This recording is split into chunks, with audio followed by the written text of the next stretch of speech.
Yo, c'est Anis et bienvenue dans cette nouvelle vidéo dans laquelle on va voir la solution du CTF Tech Support. Donc toujours sur THM, Try Hack Me. Et ce CTF, c'est un CTF comme d'habitude pour débutants. Et c'est hyper important de comprendre et d'assimiler la méthodologie d'un pentest en s'entraînant sur des CTF comme celui de Tech Support. Donc, dans le Tech Support, on va voir des notions très importantes, surtout dans la phase de reconnaissance. Et à cette occasion, j'aimerais bien faire un highlight sur l'importance de la documentation. Donc, la documentation, c'est quelque chose que j'ai tendance à oublier, surtout durant les CTF. Parce que dans les penetration testing professionnels, ça ne tombe pas à causer de beaucoup de problèmes vu que l'objectif du pentest, c'est de créer un rapport. Et afin de créer un rapport, il vous faut documenter tout le process pour créer un rapport de qualité. Mais dans les CTF, ce n'est pas la même chose parce que ce n'est pas assez strict, ce n'est pas assez professionnel.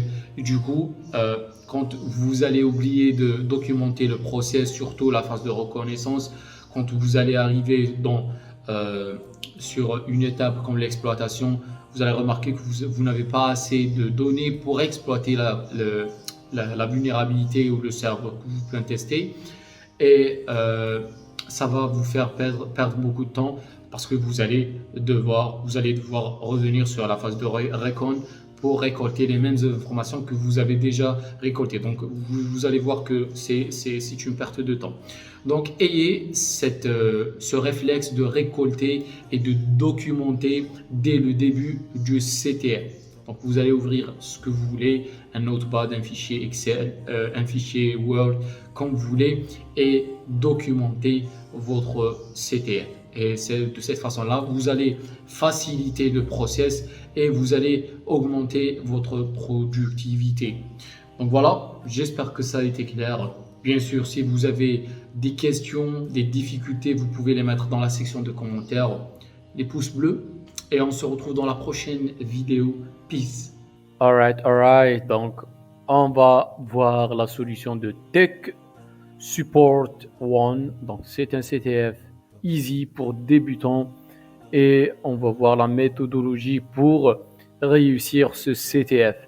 Donc ici, j'ai bien évidemment fait la préparation du CTF pour économiser un peu de temps et pour gagner un peu de temps.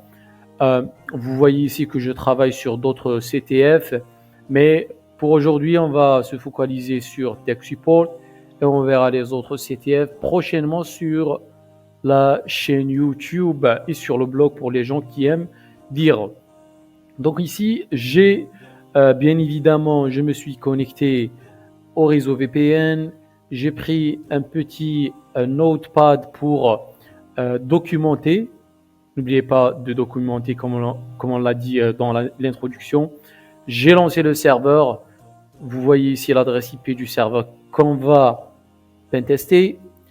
On a 1h40 pour le faire et comme vous voyez bien évidemment, j'ai déjà réussi à faire le CTF.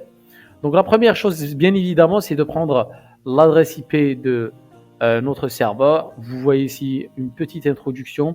Hack into the scammers and their development website to foil their plans.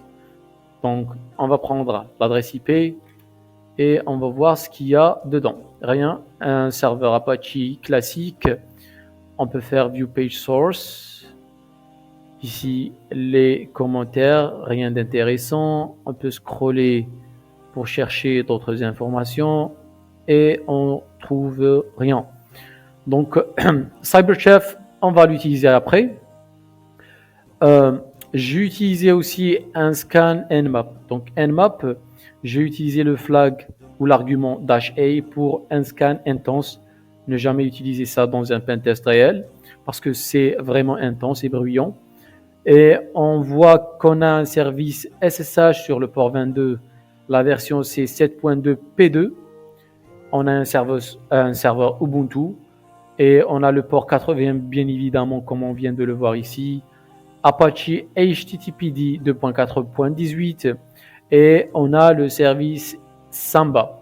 donc sur le port 139 et sur le port 445.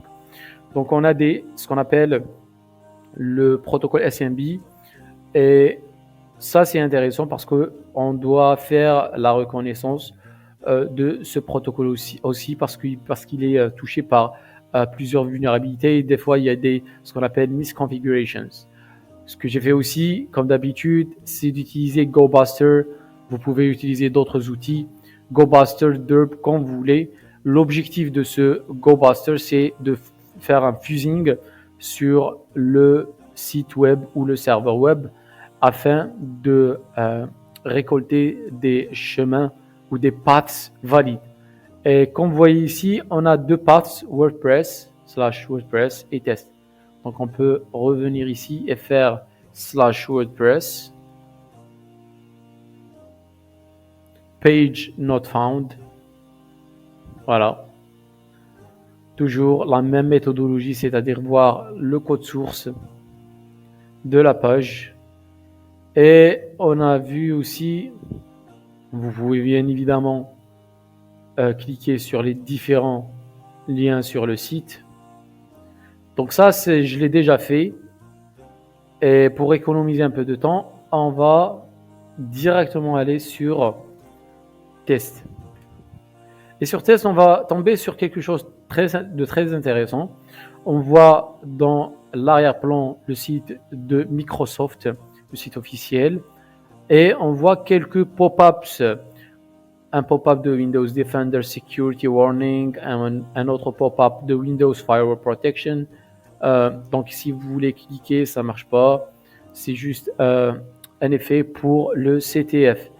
Donc on a trouvé les deux paths, WordPress et test, et on a trouvé ce protocole SMB. Donc maintenant ce qu'on va faire, c'est tout simplement d'aller faire de la reconnaissance sur ce protocole SMB. Donc je vais tout simplement prendre un autre terminal pour laisser le truc organisé. Je peux aussi prendre ce résultat ici, faire un copier-coller. Ça, c'est ce qu'on appelle la documentation désorganisée. Donc ça, c'est clairement Nmap. Si vous êtes beaucoup plus organisé que moi, tant mieux. Et je prends le résultat. Donc je vais pas prendre tout ça. Je vais tout simplement prendre les paths que j'ai trouvé. Voilà, j'ai trouvé deux paths WordPress et test. Et sur le deuxième terminal, toujours avec mon sudo su, les privilèges root, je vais faire un petit zoom pour que vous puissiez voir. Ce que je vais faire, c'est tout simplement essayer d'énumérer le protocole SMB. Et pour cela, on va utiliser un outil qui s'appelle SMB Client. SMB Client, c'est un outil fait pour la reconnaissance et l'interaction avec le protocole SMB. Donc, SMB Client, il est déjà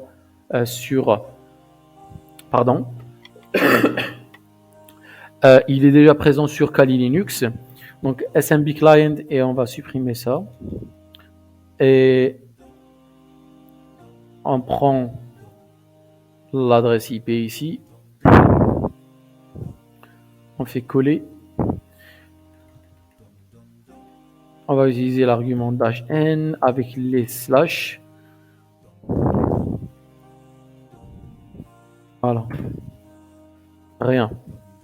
Donc on va utiliser enum for Linux. Toujours pour énumérer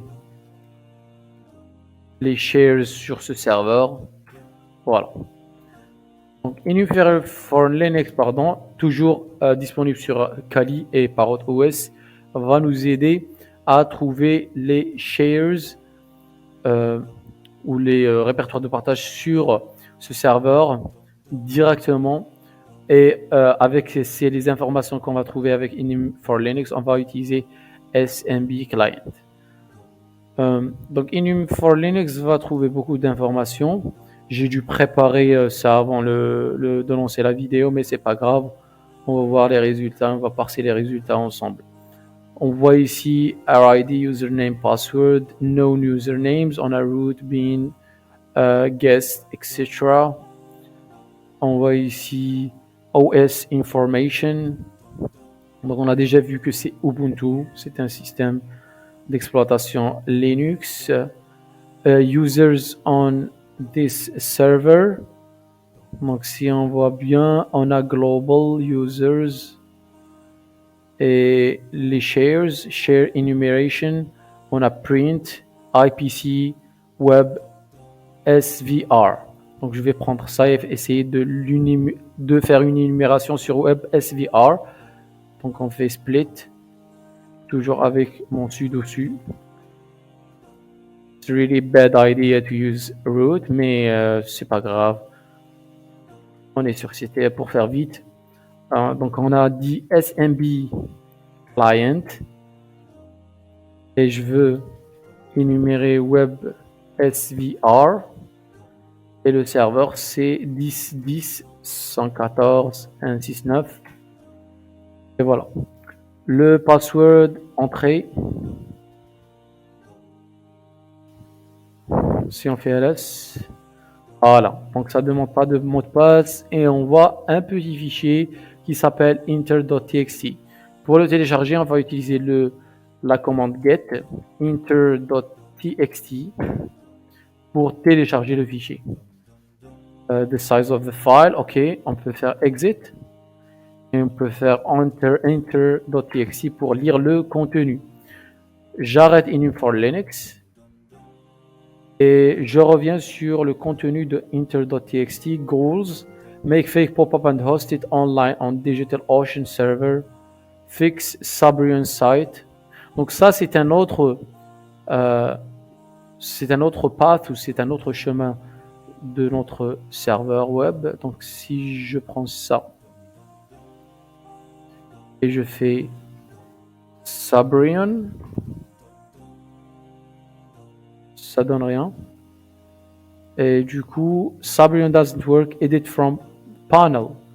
Donc Sabrian, il a un panel. Du coup, je vais faire panel par exemple. Sabrian panel. On va voir Sabrian comment ça s'écrit. Subréon. Sabrian. L'adresse IP est fausse. Donc voilà. Sabrian. Ça marche pas. Et du coup, Sabrian panel. Voilà. Donc ça marche. Donc ça, c'est un panel pour un CMS, je pense. Voilà, Sabrian CMS. C'est un CMS, Content Management System, tout comme WordPress. Et ça, c'est le champ de login. On revient. Edit WordPress website. Sabrian credentials, c'est-à-dire les identifiants. Admin. Et ça, c'est le mot de passe. Donc, admin. Si je prends ça, je vais faire copier. Sabrian, je pense que c'est admin, c'est pas Sabrian. Et le mot de passe. Mot de passe faux, du coup, je pense qu'il est sur ce format, c'est-à-dire qu'il est crypté, cooked with magical formula. Magical formula, si on vient sur CyberChef, on voit ici qu'il y a une option de magique, ce qui fait qu'on peut craquer ce mot de passe en utilisant la recette magique. Et là, vous avez plusieurs propositions et la proposition la plus logique, c'est Scam 2021. Donc ça, c'est notre mot de passe. C'est admin Scam 2021. Et normalement, ça va loguer normalement. Donc WordPress creds, on revient. Voilà, ça log. Super. Sabrian CMS 4.2.1. Et là, vous pouvez aller sur Content. C'est la même chose que WordPress. C'est-à-dire d'un point de vue pentester, c'est la même chose. Et un réflexe très bien et excellent à avoir, c'est de chercher toujours sur Search Exploit pour ce genre de CMS. Donc, ce que je vais faire, c'est search exploit Sabrian, tout simplement. Et voilà, nous avons plusieurs propositions d'exploit. On a vu que c'est Sabrian version 4.2.1. 4.2.1. Donc, on a Avatar Path XSS, Cross-Site Scripting, File Upload Bypass to RCE, Remote Code Execution. Donc, on va commencer par ça parce que ça nous donne Remote Code Execution, une exécution de code à distance. Donc, je vais prendre le code, je fais copy user share web apps, puis le code, ici, c'est notre code. Voilà, donc ça c'est le script qu'on va utiliser, paste, et un point pour coller ce script sur le répertoire local. Super. Maintenant, on va exécuter ce script avec Python. C'est un script Python clairement avec l'extension .py. Donc, comment l'exécuter? Tout simplement, un autre réflexe très bon à avoir, c'est de lire le code que vous allez exécuter. Normalement, vous pouvez lire du code Python. C'est un code très simple. Et une fois vous êtes sûr que le code n'est pas malveillant, parce que des fois, on tombe sur des codes malveillants, on peut l'exécuter avec Python 3.4.9, voilà. Et on va lui donner le chemin de Sabrian qu'on a trouvé. Panel. Voilà. C'est bon. Et on va lui donner aussi les identifiants, les creds. Donc, l'utilisateur, c'est admin, qu'on a utilisé précédemment. Et le mot de passe, c'est scam 2021. Le mot de passe qu'on vient de craquer avec CyberChef. Voilà. Entrée. Et le script va commencer son exécution.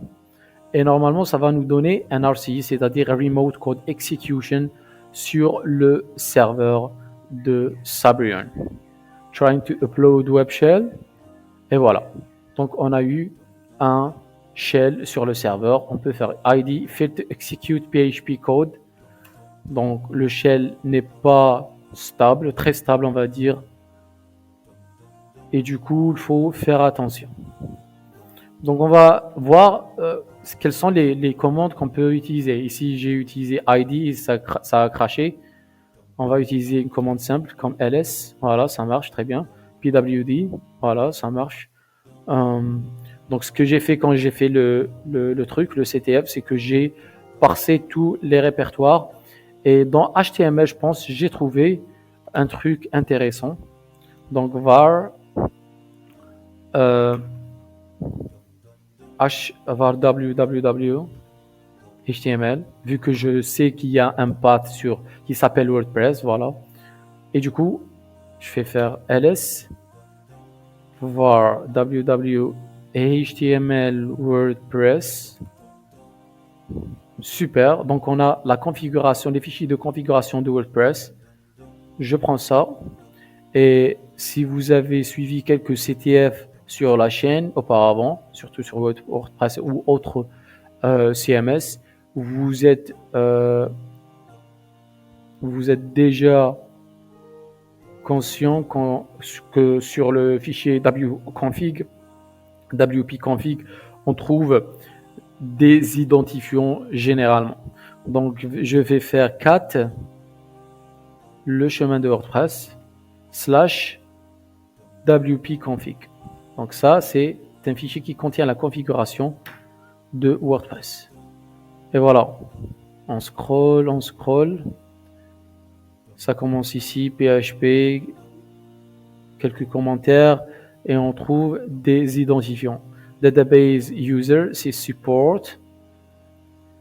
Database password, c'est I am a scammer, lol, 1, 2, 3. Donc je prends ça et je le documente, tout simplement. Super. Maintenant, ce que je vais faire, c'est tout simplement essayer d'avoir un shell plus stable parce que le shell qu'on a eu avec le script Python n'est pas stable. Et pour le stabiliser, ça va prendre beaucoup de temps et ça crache et tout. Du coup, ce que j'ai essayé de faire, c'est de loguer avec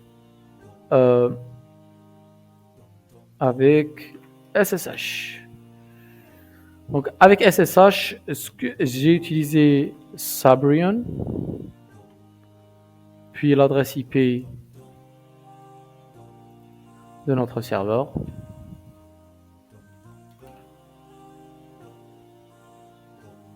Voilà, yes.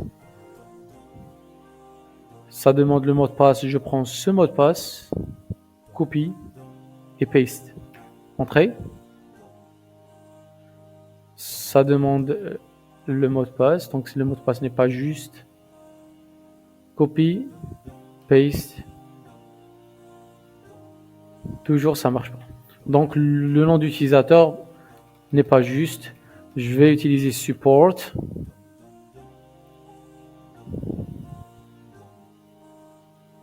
Ça demande un mot de passe, paste. Le mot de passe n'est pas juste.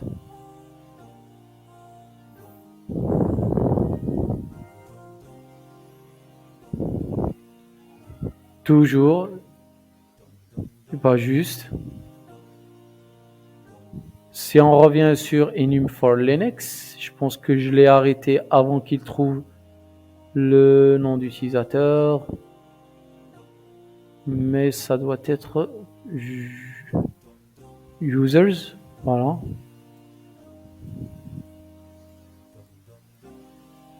Donc je l'ai arrêté précocement. Tech support. Voilà, ça doit être ici. Users. Voilà. Dans users. Et malheureusement, je l'ai arrêté avant qu'il soit capable de trouver les users. En tous les cas, je peux faire split terminal vertically since I already did the CTF. Donc ce que je vais faire, c'est de connecter avec un utilisateur qui s'appelle ScamSite. Et vous allez le voir ici. Mais pour gagner un peu de temps, on va faire SSH ScamSite et l'adresse IP de notre serveur. Voilà. Demande le mot de passe. On prend le mot de passe ici, entre guillemets. Paste. Voilà. Vous allez voir qu'on a pu nous connecter avec SSH, avec un utilisateur qui s'appelle ScamSite. On va voir ici qu'on peut trouver ce ScamSite dans le résultat de enum for Linux. C'est pourquoi j'ai insisté sur enum for Linux. C'est un outil très, très intéressant et très puissant. Ici, on peut faire ls. On est sur ScamSite, voilà. On peut se déplacer vers Home et voir les utilisateurs. On a seulement ScamSite. Et avec cet utilisateur, on va exécuter la fameuse sudo -l. Et on voit ici qu'on peut exécuter ce script iconv en tant que root sans avoir besoin de mot de passe. Donc, comme vous voyez, all users with no password can execute iconv as root.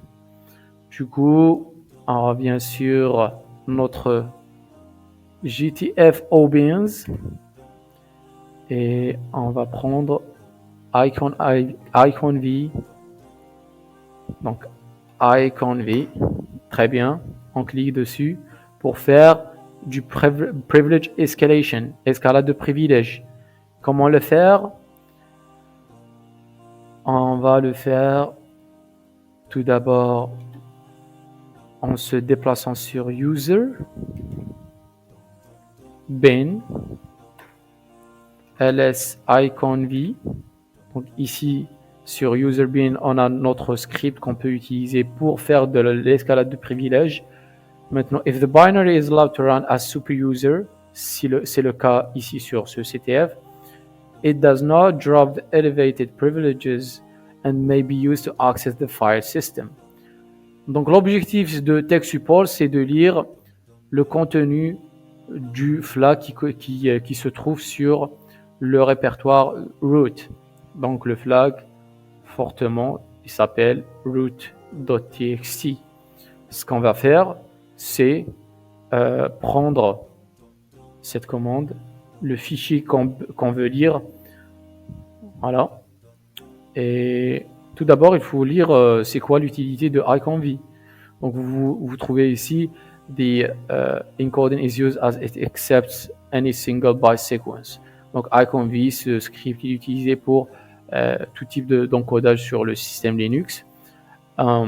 Ici, je me concentre seulement sur l'exploitation et comment la méthodologie fonctionne. Mais il faut toujours lire les documentations et comment chaque script, sa fonction et son utilité dans un système Linux. On revient sur l'exploitation. Ici, cette commande va spécifier le répertoire qu'on veut ou le fichier qu'on veut lire. On a dit que c'est root.txt. Voilà. Ensuite, la deuxième commande, c'est pour lire le fichier. Donc, paste. Permission denied. Du coup, on va ajouter sudo. Et voilà le contenu du flag. Dans la première commande, j'ai pas utilisé sudo. Mais l'utilité de cette escalade de privilèges, c'est de pouvoir utiliser sudo sans avoir besoin du mot de passe root. Et on a pu accéder au fichier et lire son contenu, bien évidemment. Donc voilà pour ce qui est tech support. Et si vous cherchez ici sur Enum for Linux, ça n'a pas encore terminé la reconnaissance, vous allez trouver le username scam site. Voilà pour ce CTF, j'espère que ça a été clair. Si vous avez des questions, vous pouvez les mettre dans la section de commentaires, les pouces bleus. Si vous voulez rejoindre la communauté sur Discord, vous êtes les bienvenus. Et on se retrouve dans la prochaine vidéo. Peace.